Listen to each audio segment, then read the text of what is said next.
So, hello. Hello. Hare Krishna. My name is Suhotra Swami, and we've come here from Amsterdam to speak to you. I'm doing a tour right now of schools and colleges and universities in this country, and what we want to do is introduce to you some ideas that are very ancient and yet at the same time very, very relevant to your life and experience today.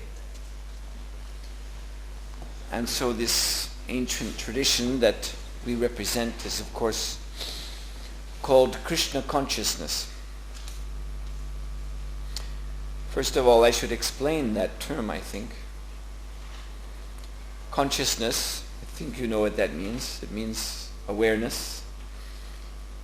Actually, it doesn't take a very great deal of thought to understand that consciousness is the basis of everything we know. All of our experience, all of our perceptions, all of our thoughts, all of that is taking place on the foundation of awareness itself. And then Krishna consciousness. So Krishna is a name that addresses the supreme consciousness, because we understand that there are levels of consciousness. Just like in this room we have, I don't know, 30 or 40 human beings. So we're on a certain level of consciousness, human consciousness. Also in the same room there are many other living beings which we're not able to see. Microbes, bacteria, amoebas, probably some ants also, termites, insects of different kinds, here and there. And according to the source of our philosophy, which is the Vedas, the ancient Sanskrit scriptures of India, even these creatures are conscious. They have an essence in them, the essence of life, but it's at a much lower level. But that essence is the same in us and in them. And that essence in Sanskrit is called Atma. Atma means the soul, the true self. To find this Atma, we have to go beyond, first of all, bodily consciousness. You see, because most people in this world, they're either in bodily consciousness and a few are in mind consciousness. They identify mostly with the mind. Like you have intellectuals and philosophers. They speak of the life of the mind. But they're also not very, there's not so many of them. Most people, I would say, are more in bodily consciousness of this physical body, taking this to be the self, and the activities of this body, taking those activities to be the real point of life. That we have to live in this world and we have to act, somehow get along. And this is what these are the big questions. But to find this Atman, this pure spiritual self, we have to go beyond these two stages of consciousness. Body consciousness and even mind consciousness. Because the mind is also It's a material thing. It's a subtle material thing. This has been sort of, I understand this is a technical university. Am I correct? So I suppose you have courses in physics here. Am I correct? Okay. So I know in the cutting edge of physics, in quantum physics, they also confront the mind as a factor, as actually a material factor. It's subtle. There's a book I just read called Physics and Philosophy, written by I think he must be dead by now, but he was a very well-known British physicist, Sir James Jeans. And he has said about quantum physics, so I take it you all know about the basic problem of quantum physics, that you have particles and you have waves.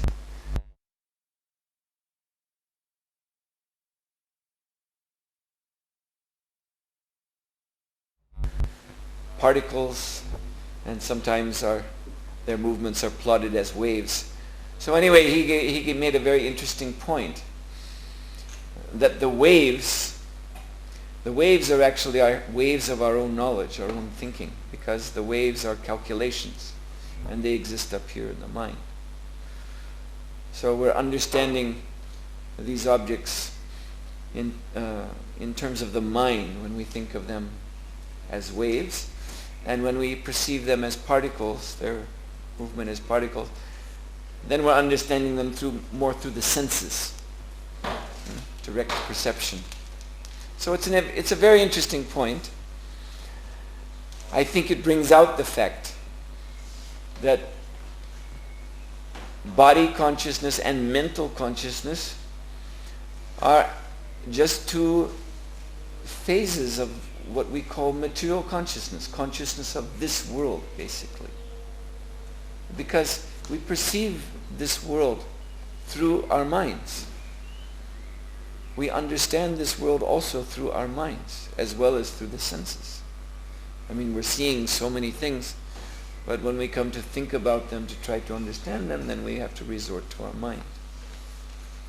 And the mind is ever-changing, just like the body is an ever-changing thing. You don't have this. I've heard that in science it is explained that every material, every feature of material substance of this body changes entirely each 7 years, because there's a recycling, you see, new ingredients going in the body, old ingredients coming out of the body. So there's a total recycling of the material energy of this body, so that every 7 years we have a completely new body. This is what I read in one science book. So it's stated that there's not an atom in your body that's the same as those that were in your body 7 years ago. That was a statement I read. So this is very interesting. The body is changing constantly, and our mind is also changing. But there's something in the midst of this that's always the same, and that's the sense of the self, of I, that I exist. And we speak of our life when I was a child. But what was that life of childhood? That was a completely different body. That was a body that was this big. Sometimes you can't recognize. You have a snapshot of yourself when you were a small child, and you can't even recognize from the snapshot that that's the same person. So body is changing, mind is changing, but the Atman, the soul, that remains the same. So Krishna consciousness is a process of bringing out that awareness of that essential self, that spiritual self. Bringing it out from body consciousness and mind consciousness into what is called in the Sanskrit language Brahma-bhuta. Brahma-bhuta means awareness of myself as Brahman. And Brahman means the eternal spiritual substance, which the Vedas say is the foundation of this world. That everything is actually founded upon an eternal spiritual substance, the background of everything. And then within this Brahman consciousness there are also levels. And the highest level is what we call, again, Krishna consciousness. Krishna means all attractive. The all attractive spiritual personality. In the Bhagavad Gita, which is spoken by Krishna, it's an ancient text spoken by Krishna. He states there, Brahmano hi pratishtaham, that I am the basis of the spiritual realm. So Krishna is the ultimate, all-attractive personality from whom all qualities that we know emanate. Just like the experience of vision, all light by which we can see, its ultimate source is the sun. All the, even this electrical energy that we're working with here on this planet, according to science, it all starts with the sun. So similarly, everything in our experience is starting with Krishna. And so Krishna consciousness means coming to that awareness, a relationship with Krishna, with God, again, which is beyond our relationship with the body and with the mind, which is only temporary. And our teachings reveal that within this relationship with Krishna, this Krishna consciousness, that's actually where we will find the satisfaction of all of our desires. Because desires, these originate in the self, in the soul. The desires are originally spiritual. We are seeking, you can see how we are seeking to satisfy our desires in relationships. We seek relationships with, of course, other people, but places, objects, machines, so many things, music or art or whatever you want to say, so many things we are relating to in order to satisfy desires that we have. But again, the problem is, there's just one problem that we have, is that if we're stuck in only the bodily consciousness and mind consciousness, then whatever satisfaction we get out of whatever relationship we're talking about, it's only temporary. Because the body and the mind and also these material objects around us, they're temporary. They're always changing.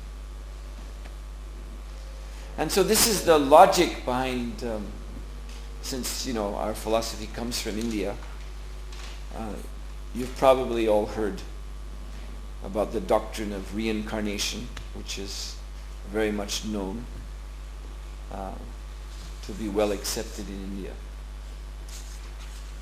The fact that this soul, this self, this eternal essence can come back again and again in different bodies. So the question is why? Some like since you're studying technical things, then you must have heard about the search for the perpetual motion machine, the machine that will work all by itself, you see, without any power source, just keep working by itself. And if there ever was such a machine, then it would, you see, you wouldn't seek a why behind it. It answers its own question. You see, it answers all questions itself. Why does this machine work?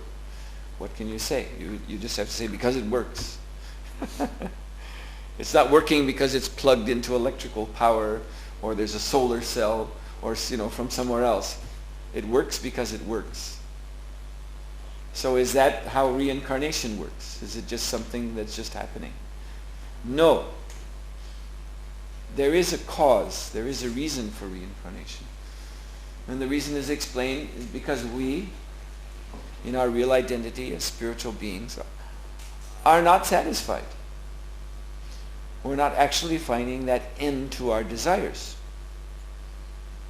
And so it's our own desires that carry us from one life to the next, one life to the next, one life to the next.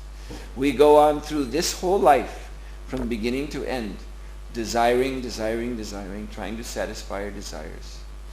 We acquire things, we establish relationships with things which seem to get us satisfaction, but not for very long. Or they may seem to give us satisfaction, but then we require more things to keep that thing. You see, so in this way, we're always working, we're always seeking for something more, something else. Always looking ahead into the future. So when this body dies, that soul, which is the seat of desire, remains. And those desires carry one to the next body. And then there's the question of karma. Karma means action-reaction. As technical students, you certainly know about this. You know that in doing the work of pushing this cup forward, there's not only the action of forward motion, but there's the reaction of resistance. Therefore, it requires a certain amount of energy coming from my arm to push this forward. If I don't give enough energy, you see, it's not going to go forward. So this is, in any action, according to Newton's law, there's an equal and opposite reaction. So the word karma also simply means action. That's all it really means in the Sanskrit language. A very simple word. And I think you've all heard of this word before. But in the word karma is also, built in the sense of reaction. That we're acting now, but by acting, there's also a reaction being generated. And so according to how we act now, yes, the soul's desires are going to carry us to another body, but according to how we have acted in this life as human beings, that's going to determine what sort of body we'll get. You see. And so therefore there are so many species of life. You see. And human beings, at least since I'm talking to you from the Vedic reference, we human beings, we think, due to evolutionary theory, that we're the crown of creation, or the crown of evolution. But according to the Vedas, there are actually beings that are superior to the human race. They exist on other planets. And it's quite a gradation. There's many levels, even within this universe, higher levels of consciousness than human consciousness. And we're not aware of these superior beings as much as, if you get an ant, if an ant comes along and then starts crawling on your hand and up your arm, why is the ant doing that? The ant is doing that because the ant is not aware that he's crawling on a huge creature that could in 1 second slap out his life. If he knew that, he wouldn't be crawling on your arm. So he just thinks he's just crawling along the some landscape, and there's some interesting looking trees and he's moving between them. So according to the Vedas, you see, there are higher superhuman levels of consciousness, and they're actually controlling this realm that we're acting in, that we're perceiving in. They're actually controlling these elements, these material elements that we're dealing with, like the earth element or the fire element, water element. You see? And we're not aware of the personality that's behind these material forms around us. Just like the ant is not aware of us as a person when he's crawling on our body. So in this way, in this universe, above us there are superhuman levels. And we could attain those levels in the next life. But that requires an expansion of consciousness. Unfortunately, the way people live today, many people live today, their consciousness is going in the opposite direction, to lower and lower levels. So therefore, below humanity, there are also many, many, many levels. The mammalian level, reptilian level, fish level, down, down, down, down, down. Until finally you come to things like the AIDS virus, which also has some kind of consciousness, but on a very, very primitive, undeveloped state. So, you see, this brings us back to the point of body consciousness, mind consciousness, and spiritual consciousness. The more we develop spiritual consciousness, then the more spiritual our destiny becomes, the more spiritual our future becomes. Then the soul goes upward. The more we cultivate bodily consciousness, which is the direction of modern civilization. Modern civilization is a very elaborate, complicated, technological development of bodily consciousness. The dream of technical man is to just live amongst machinery and just push buttons and have machines do the work of the body in a more powerful and extended way. You see, that's like the idea of an automobile. You sit inside this machine and you drive, you move very fast, long distances, quickly. But that's bodily consciousness, moving from one place to another. So that developing that consciousness then keeps us in these, on this level. Someone may say, well, what's wrong with that? Well, if one's a little aware of things, and we see that in this body we suffer old age, disease, and death, and despite all the promises of modern science, which I hear again and again and again. I mean, I'm now in my 50s, and I've grown up hearing all these promises put out by scientists year after year after year. I remember one promise that by the turn of the century, which means by the year 2000, this was about 25 or 30 years ago, we should have solved the problem of old age. And so people won't have to get old.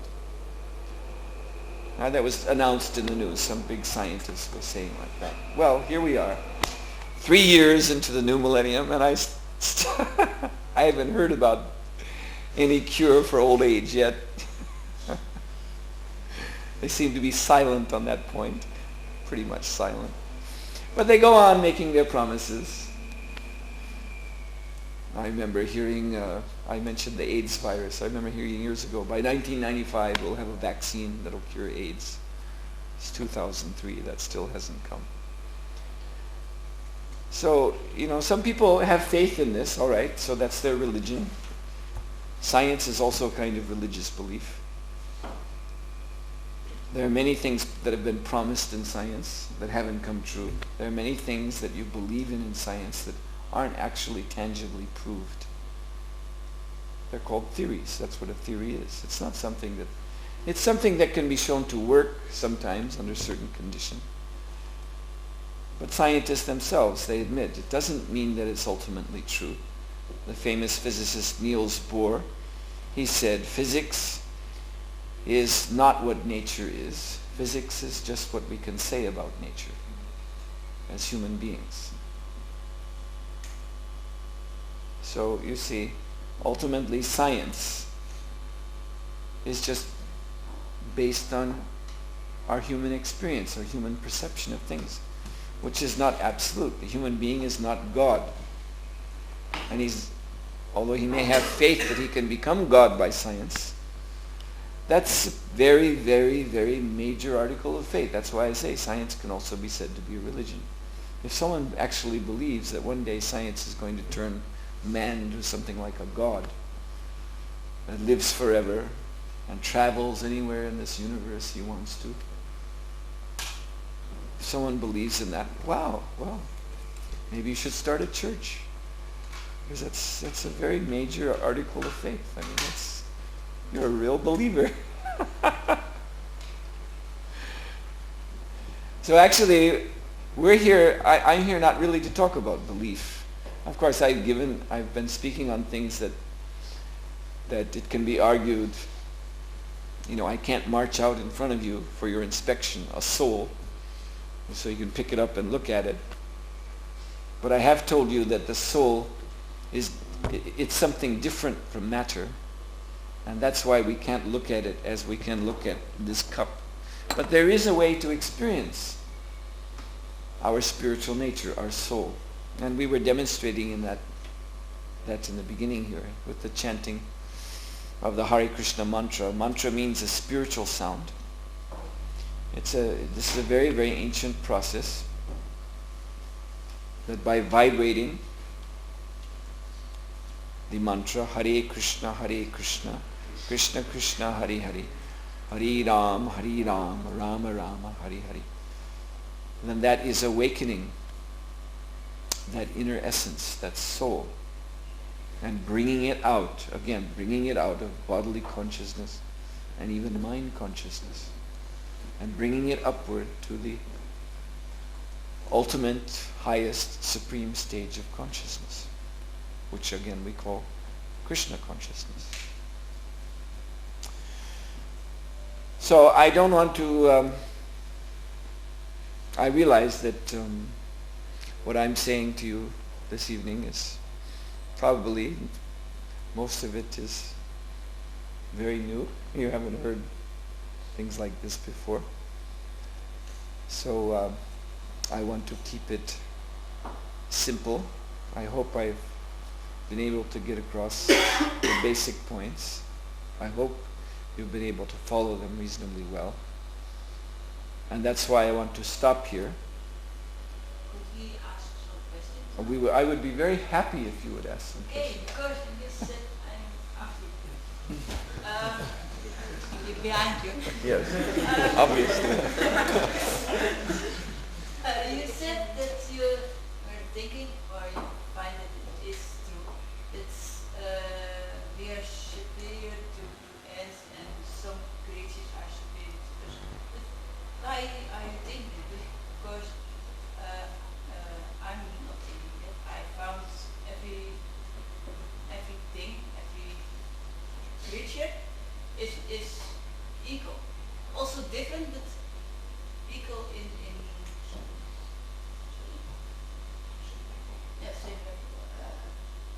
So what are you thinking that I said that every creature is absolutely different? Is that what you're questioning? That one creature is superior to another creature. Is there a hierarchy or is it not? Levels of consciousness. That's what I was talking about. Levels of consciousness. I said that essential self in all creatures is the same. So that is a principle. It's called samadarshana, to see all living creatures as having the same essence, and in that sense being equal. And this is why for us there's a principle called ahimsa, non-violence to others, or least possible violence to others. This is why that is extremely important. This is why we're vegetarians, for example. So I misunderstood the word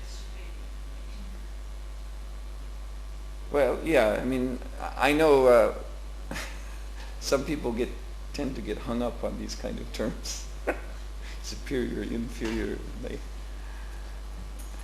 But we're talking about levels of consciousness, which I think is just, I think this is, not a very provocative or controversial thing.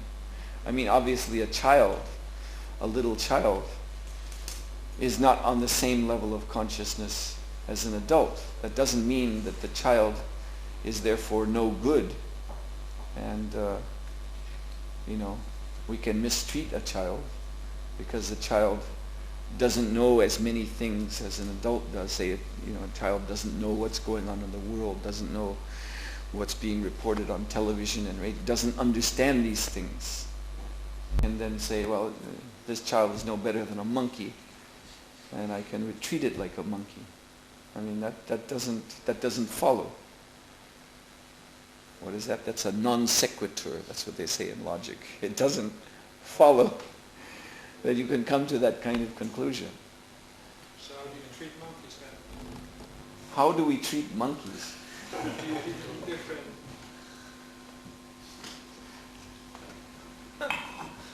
That's an interesting question. I was in India I saw some monkeys. I don't often have a chance to meet monkeys. And generally when I meet them, they stay away. I mean, the monkeys, because I visit India a lot and there are monkeys there, but they don't, by their own choice, they're not inclined to associate with human beings and have an interaction. So, but generally, just in general, I mentioned this point of ahimsa, non-violence. So the general teaching is that one should respect the spiritual essence of all creatures, just as much as I'm talking about this child. A human child is, a sane adult will respect that human child as being also a human being. Even the child may be so young it can't even talk. It hasn't learned to talk yet, hasn't learned to communicate. But that doesn't give us an excuse to mistreat the child, call it stupid, and make fun of it. So other living beings, other species of life, it's the same thing. We should respect them. We may not be able to have a relationship with them as we have with other grown human beings, but still we should respect them for having the same spiritual essence that we have. And according to I mentioned also the doctrine of reincarnation, according to that, all of these lower creatures are gradually going to come up, life after life, and enter the human form too. They're all potential human beings. So this is the way we try to see things. And our way of benefiting all creatures is by broadcasting this spiritual vibration, because it wakes up the soul. The soul is within all these creatures, and the best way to help them is to wake up their spiritual nature. Yes? You have a question? Oh, he has a question. Do you have children? Do? Do you have children? Do I have children? Me personally? You're asking me personally if I have children? No, I don't, because I'm not married. I don't have a wife. I'm called a sannyasi. But some of our grihastas, unfortunately, they're not present right now. Oh, here? Okay, you have a child. You have children. So he's a member of the Hare Krishna movement. He has children. Because if you had children, I would have asked the following question. If you have a son and he comes home after a long trip, he says, well, I've decided to become a Muslim. What would you tell him? What would I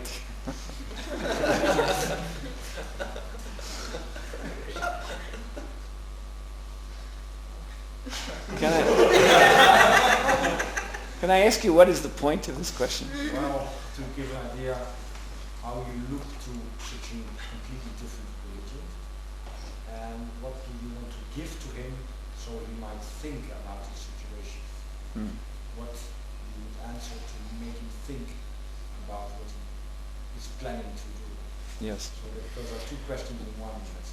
Well, okay, so that's good that you've answered my question first. You see, first we have to know. First we have to arrive at a genuine definition of the word religion before we can go further into. You see, people talk like this, other religions, this religion, that religion. But very often I find that they don't even know what the word religion means. To many people in this world today, religion is just different sects of people who have different beliefs, and they dress in a certain way, and they have certain rituals that they do. So they see the whole question of religion all in terms of human society. They see the problem of religion as being basically a problem of human society. Just like there are different races. There are white people, there are black people, there are yellow people, brown people. And there's a big question, how do they all get along? And then there's a whole ethics about that. We shouldn't be racist and so on and so forth. And so they apply the same principle to religion. And they say that's the problem of religion. That's all it is. It's just a human social problem. Well, I'm sorry, I don't agree with that at all. That may be a problem in human society. Religion has its problematic aspect, but that's not what religion is about. That doesn't fit the definition of religion. And if you think of religion only in that terms, you're not really coming to grips with religion at all. You're just talking about human beings and their interactions. Religion has some bearing on that, but that's not what religion really is. You see? So religion, look at the word from Latin, religio. Like here where my arm, two parts of my arm, forearm and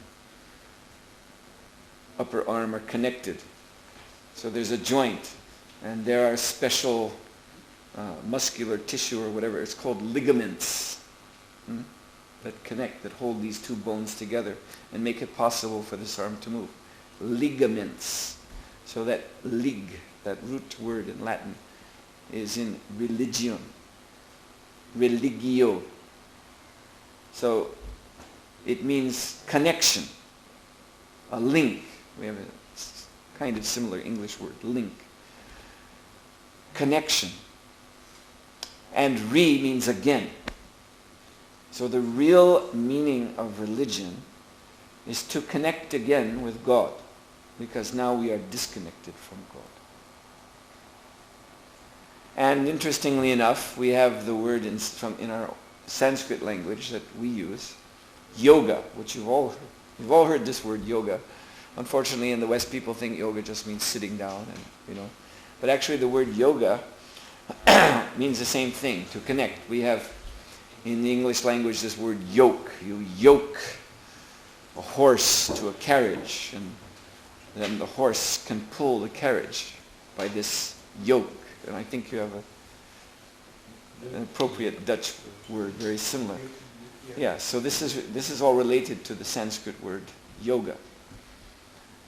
So the formal name of what we do is called bhakti yoga. It's the way to link with God through bhakti or devotion. So you see, this is what religion is all about.